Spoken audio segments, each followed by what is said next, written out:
खालड़ा साहब का डाटा भी था, उसमें से तकरीबन 2100 केस थे और 70 केस उसमें से रजिस्टर्ड किए और बाकी सील्ड कवर सीबीआई ने रिपोर्टें सुप्रीम कोर्ट में दे दी जो 25 साल हो गए आज तक नहीं खुली। इस तरह का माहौल क्रिएट होने की कोई बात ही नहीं थी। जो लोगों के बीच अब इस सच्चाई को जानने की उत्सुकता बनी है, अगर उसी टाइम ही इसको सारा सच सामने लाकर क्लोज कर दिया जाता तो आज तो 31 साल हो गए हैं, लोग भूल चुके होते। सिख समुदाय के लोगों को, नौजवानों को मारने के लिए अपने जो बाड़े के टट्टू थे उस टाइम के, जो जिनको पुलिस ऑफिसर भी कह लें, तो उनके ज़रिए जो सिख नौजवानों को मारा था और वो लोग इस तरह की सच्चाई को उजागर कैसे होने दे सकते हैं। सुरक्षा से खिलवाड़ तो इन्होंने, जिन लोगों ने 93% कुर्बानियाँ दे के इस देश को आज़ाद किया था, उन लोगों को मार के इन्होंने सुरक्षा के साथ खिलवाड़ किया है। इस स्टेट की जो सुरक्षा एजेंसियां थी उन्होंने इन लोगों को मार के सुरक्षा के साथ जो खिलवाड़ किया है, ना कि इस मूवी से रिलीज़ होने से कोई सुरक्षा को खिलवाड़ होगा, क्योंकि ये सच्चाई तो पंजाब का बच्चा बच्चा पहले ही जानता है। ये सारी गेम पॉलिटिकल है और वोटों के लिए है। इन जो पॉलिटिकल पार्टियां हैं, इन लोगों को खालड़ा साहब से कोई लेना देना नहीं है। सभी लोग जो अपनी वोटों की राजनीति कर रहे हैं। सतलज फिल्म आती है और मात्र 48 घंटे के अंदर OTT से हट जाती है। G5 से उसे हटा दिया गया। उसके बाद पंजाब में फिर से 90 का वो स्याह दौर सबको याद आ गया कि कैसे उस समय लोग गायब हो रहे थे, जैसे इस फिल्म को गायब कर दिया गया। इसी विषय पे बात करने के लिए हम अभी अमृतसर में जगजीत सिंह बाजवा के पास आए हैं, जो इसी तरह के मसले पे बात करते हैं, काम करते हैं और उनसे जानते हैं इस फिल्म को लेकर उनकी क्या राय है। जगजीत जी, क्या कहना चाहेंगे जिस प्रकार से सतलज फिल्म आई है, जिसमें कि जसवंत सिंह लाखड़ा के ऊपर ये फिल्म बनी है, लेकिन फिल्म को मात्र 48 घंटे के अंदर है OTT से हटा दी गई G5 से। देखिए, जो ये मूवी की बात है, इससे पहले जो सच्चाई है 1978 से लेके 1995 तक की जो सच्चाई है उसको समझना पड़ेगा और फिर इस मूवी के बारे में बात करें। और जो हमारी न्यू जनरेशन है पंजाब की, जहाँ पूरे वर्ल्ड में जो सिख जनरेशन है जो इसमें इतना इंटरेस्टेड है, सबसे पहले बात तो ये है कि ये मूवी खालड़ा साहब पे बनी है। सिर्फ उनकी जो बिल्कुल शॉर्ट पीरियड टाइम दी जिहड़ी स्टोरी है उहदे विच कवर की गई है। जितना काम खालड़ा साहब ने किया है उसका मेरे हिसाब से 5% सच्चाई भी इस मूवी में नहीं है। तो अगर गवर्नमेंट को सिर्फ उनकी जो जीवनी की 5% सच्चाई भी अगर हजम नहीं हो रही, तो अगर उनकी पूरा जो काम है उस पर कोई पिक्चर बन जाए या कोई उसकी स्टोरी आ जाए, तो वो तो बिल्कुल ही एक साइड पे काम करेगी। क्योंकि जिन लोगों ने, जिस स्टेट ने सिख समुदाय के लोगों को, नौजवानों को मारने के लिए अपने जो बाड़े के टट्टू थे उस टाइम के, जो जिनको पुलिस ऑफिसर भी कह लें, तो उनके ज़रिए जो सिख नौजवानों को मारा था और वो लोग इस तरह की सच्चाई को उजागर कैसे होने दे सकते हैं। और दूसरी बात ये है कि खालड़ा साहब का जो काम है वो तो खुद बोलता है और पिक्चर को इतनी देर तक पहले बैन रहने दिया, अगर उसको रिलीज़ भी किया कुछ कट लगा के, तो फिर भी उसको 48 घंटों में OTT प्लेटफॉर्म से भी हटा दिया गया। समझने की बात ये है कि जो डीप स्टेट होती है, जो लोगों के साथ धक्का करती है और उनके हकों को दबाया जाता है, ख़ासकर सिख समुदाय के, इनको तो 2 नंबर का शहरी बना के रखा हुआ है जेडे गवर्नमेंट ऑफ इंडिया ने। तो इसमें बाद में शामिल होती है पंजाब पुलिस और पंजाब सरकार। पंजाब सरकार और पंजाब पुलिस स्टेट का ही एक पुर्जा होती है और जो काम स्टेट उनको बोलूगी वही करूँगी, और सरकार कोई भी उसमें आ जाए, चाहे उसमें बीजेपी अकाली दल हो, कांग्रेस हो, जहाँ आम आदमी पार्टी की सरकार हो, वो डीप स्टेट की पॉलिसी के बाहर नहीं जा सकती। खाला साहब की पिक्चर में जो दिखाया गया है ये सिर्फ उनकी बहुत छोटी सी काम का हिस्सा है, और जो काम उन्होंने पूरा किया है उसके बारे में तो कुछ निकला ही नहीं है। जगदीश जी, जैसा कि आप बता रहे हैं कि इस फिल्म के द्वारा जो है जसवंत जी का मात्र 5% ही काम दिखाया गया है, फिर भी सरकार आखिर क्यों डर रही है कि इस फिल्म को वहाँ से हटा दिया गया?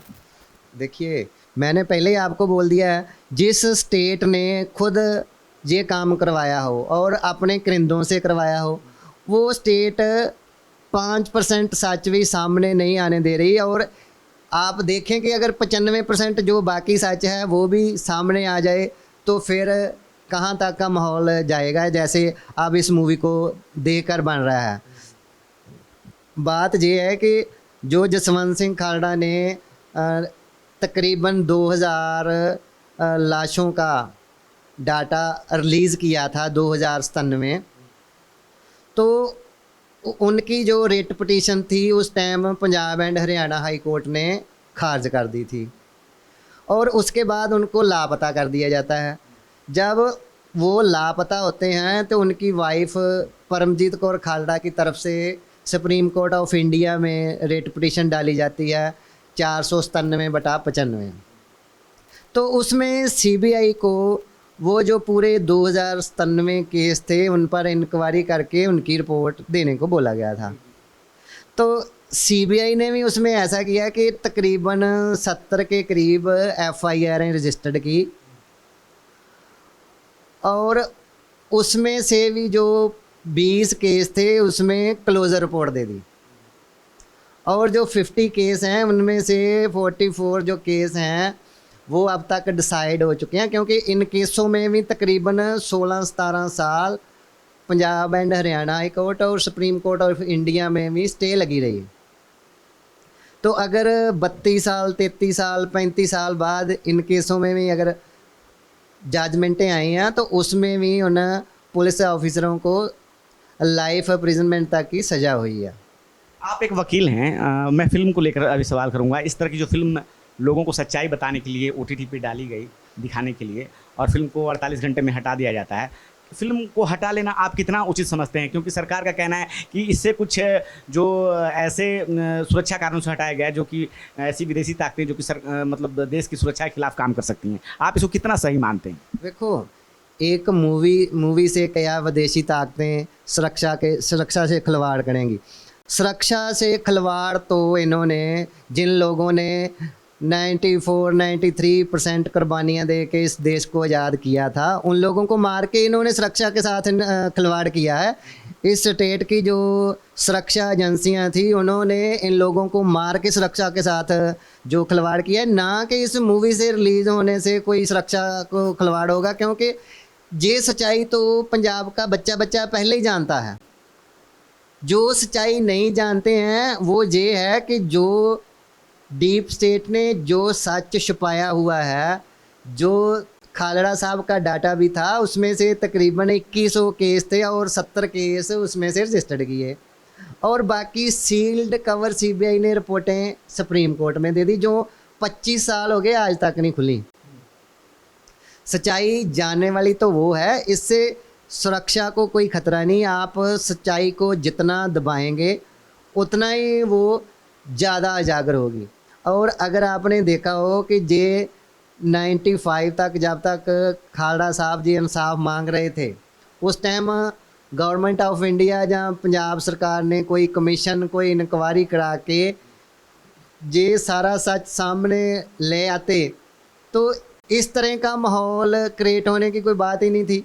जो लोगों के बीच अब इस सच्चाई को जानने की उत्सुकता बनी है, अगर उसी टाइम ही इसको सारा सच सामने लाकर क्लोज कर दिया जाता तो आज तो 31 साल हो गए हैं, लोग भूल चुके होते।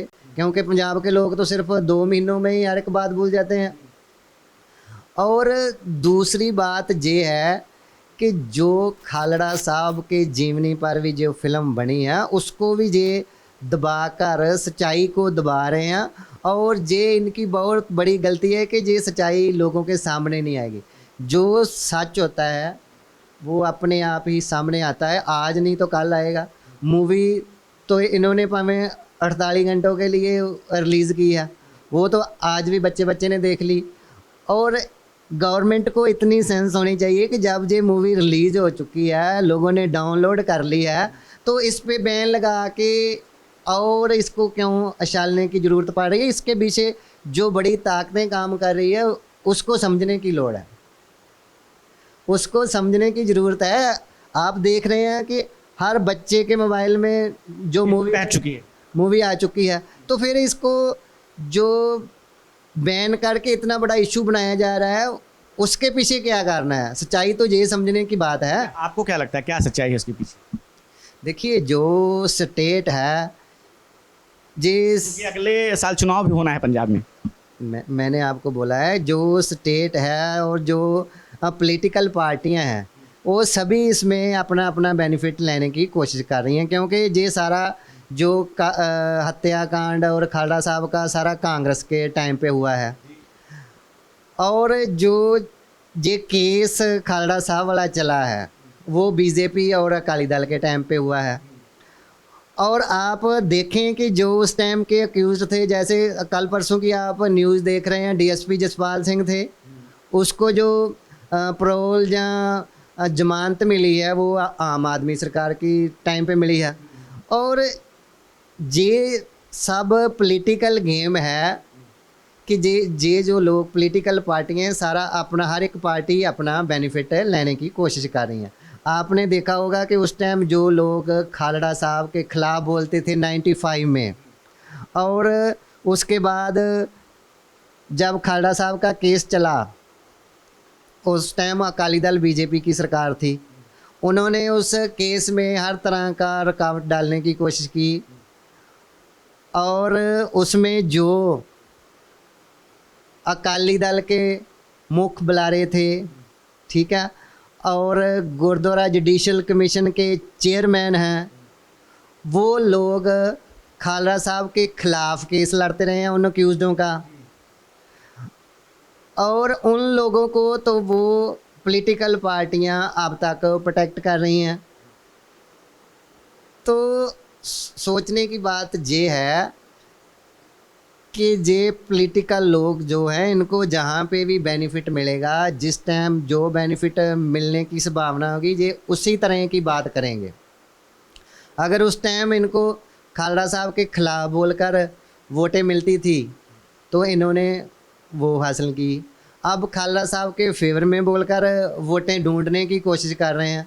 गेम तो सभी की यही है ना, क्योंकि चुनावों पर भी असर आएगा इसका? आपको लगता है कि इस फिर से इस मामले को जो निकला है ये 95 का मामला, देखो चुनाव पे तो थोड़ा बहुत असर मामूली सा पड़ेगा, क्योंकि जो न्यू जनरेशन सी जो खालड़ा साहब के बारे में नहीं जानते थे, जहाँ 84 से लेकर 95 तक जो उस टाइम सेंट्रल एजेंसियां जहाँ पंजाब पुलिस ने जो घिनौने कार्य किए थे उसके बारे में नहीं जानते थे। अब वो हर एक बच्चा सर्च मारेगा और उसके दिमाग पे तो थोड़ा असर होगा, उसके थोड़ा बहुत वोटों का तो फ़र्क पड़ेगा ही, क्योंकि जहाँ पे इतना धक्केशाही हुई हो और एक समुदाय के साथ ही हुई हो और आज तक उसको कोई इंसाफ ना मिला हो, इससे थोड़ा फ़र्क तो पड़ता है। पर ये सारी पॉलिटिकल गेम है। आपने देखा है कि ये जो मूवी 48 घंटों के लिए रिलीज़ करके उसको हटा दिया गया है, आप लोगों को मोबाइल से कैसे हटा देंगे, उनके दिल से कैसे हटा देंगे। एक आखिरी सवाल आपसे लूँगा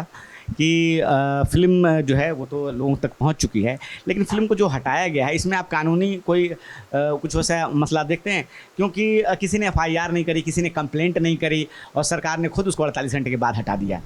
नहीं, वो तो जो न्यूज़ पे ही मैंने देखा है कि किसी एडवोकेट ने उसकी कंप्लेंट किया और उसके बाद उसको हटाया गया है, और एक तरफ तो उसको हटा दिया गया है और दूसरी तरफ जो पंजाब बीजेपी के लीडर हैं वो बोल रहे हैं कि इसमें हमने 3 मेंबरी कमेटी बना दी है।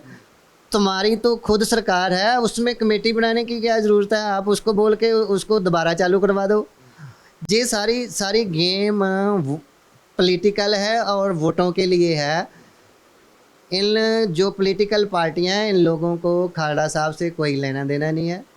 सभी लोग जो अपनी वोटों की राजनीति कर रहे हैं, और जो सिख कौम है इनके मगर लग के बुद्धू बनी हुई है। क्योंकि अगर सिख कौम अपनी सियानत से काम ले, और जो ये रवायती पार्टियां हैं जिन्हों का सभी पार्टियों का इस जो बड़े पदर पे सिख कौम का नुकसान हुआ उसमें हाथ है, इनको छोड़ के और आपने एक प्लेटफॉर्म पे इकट्ठे होके इनसे अपना जो इंसाफ है वो लेना चाहिए। दूसरी बात ये है कि ये लोग तो खुद खालड़ा साहब के टाइम से ही उनके खिलाफ जो केस लड़ रहे थे, आज वो मूवियाँ चलाने की बात कर रहे हैं और कोई हटाने की बात कर रहा है। अगर अब क्या माहौल है? अब फिर से खालड़ा साहब एक तरह लोगों के जहन में जिंदा हो गए हैं। लोग पंजाब में अब क्या बातें कर रहे हैं उनके बारे में, और उस दौर को याद करके क्या कर रहे हैं, और उस दौर के बारे में आप थोड़ा हमें बताएं। देखिए, खालड़ा साहब तो पहले से ही पंजाब के लोगों के जहन में थे, और जो जनरेशन न्यू थी जिनको खालड़ा साहब के बारे में नहीं पता था वो भी अब जान चुके हैं। जो उस टाइम माहौल था कि जो पंजाब सरकार की पुलिस और सेंट्रल एजेंसियां थी, उन्होंने पंजाब में एक ऐसा माहौल क्रिएट कर दिया था जो डर का माहौल था, और वो सरकारी आतंकवाद था। और इन्होंने सिख लोगों पर जो आतंकवादी और वक्फवादी होने का जो एक बीड़ा उठाया था, वो इनकी अदालतों में ही खालड़ा साहब के बाद जो केस पुलिस अफसरों पर चले हैं उनको सज़ा हुई है, और वो झूठे साबित हुए हैं। वो इनके खुद के मुंह पर एक तमाचा है, और ये जो सच्चाई है ये किसी भी तरह से दबाई नहीं जा सकती। इसको जो पंजाबी और सिख हैं, प्यार से तो इनकी जान भी मांगो और ये देने को तैयार है। अगर इनको दबाकर और तरीक़ों से नीचे रखने की बात हो तो ऐसे ये पंजाबी नहीं मानते। आप देख रहे हैं नेट्रिक न्यूज, साहस सच कहने का।